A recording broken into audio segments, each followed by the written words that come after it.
పోలీసులకు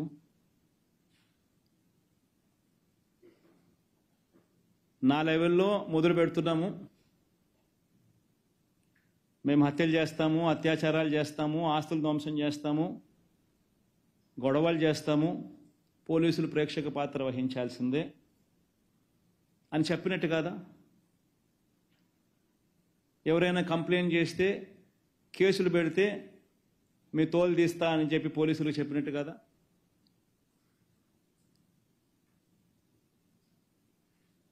ఎవరైనా కేసులు పెట్టడానికి వస్తే దొంగ కేసులు రివర్స్ వాళ్ళ మీదనే పెట్టమని చెప్పి చెప్పినట్టు కాదా?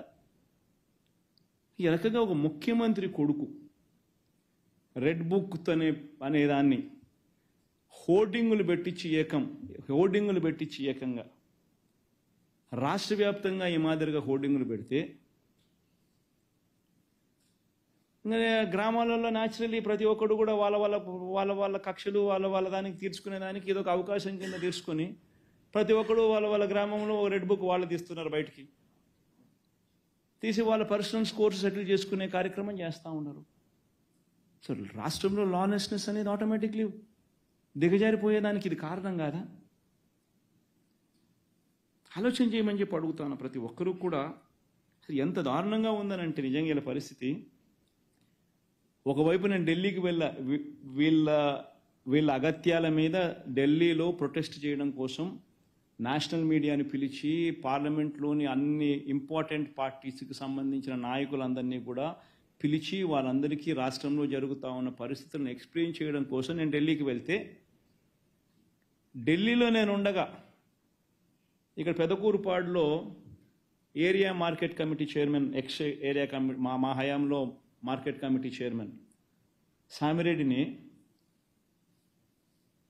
ఏకంగా కాళ్ళు చేతులు ఏకంగా వదిలేసినారు, చచ్చిపోయినాడని చెప్పి. కారు ఆపి 2 కాళ్ళు 2 చేతులు ఫ్రాక్చర్డ్. మేము ఢిల్లీలో ఉండగా చనిపోయినాడని చెప్పి వదిలేస్తే ఆయన మనిషిని ఈరోజు మేము ఢిల్లీలో మరుసటి రోజు ధర్నా చేస్తూ ఉన్నాం, ఆయన సర్జరీ జరుగుతుంది. ఏంది? కేవలం రాజకీయంగా వీళ్ళతో విభేదిస్తున్నాం. తప్పేముంది? మీదో పార్టీ ప్రతిపక్షం అనేది లేకుండా ఎట్టపోతుందండి? ఇది మాదిరిగా చేయడం ధర్మమేనా? ఆలోచన చేయాలి అందరూ కూడా.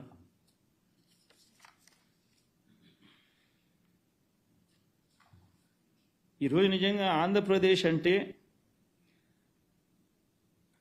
అరాచకం, ఆటవిక పాలన, రెడ్ బుక్ పాలన. This is the message what you giving.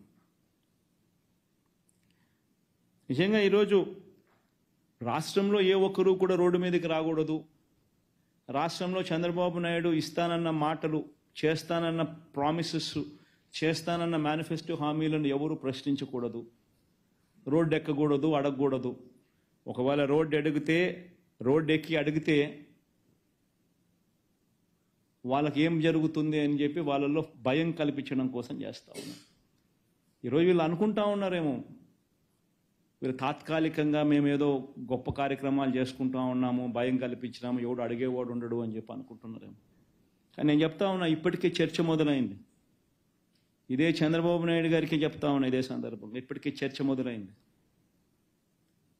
ఇప్పటికే ప్రతి అక్క చెల్లెమ్మ కూడా అడుగుంటా ఉంది, జగనే గన ఉంటే ఈ పాటికి మాకు అమ్మఒడి డబ్బులు పడి ఉండేటివి అని. ప్రతి సంవత్సరం క్రమం తప్పకుండా జూన్ వచ్చేసరికి అమ్మఒడి ఇచ్చే పరిస్థితి. గతంలో 43 లక్షల మంది తల్లులకు 26,067 కోట్ల రూపాయలు మన హయాంలో, వైఎస్ఆర్సీపీ హయాంలో ఇచ్చారు. క్రమం తప్పకుండా ప్రతి సంవత్సరం జూన్లో జరుగుతూ పడింది.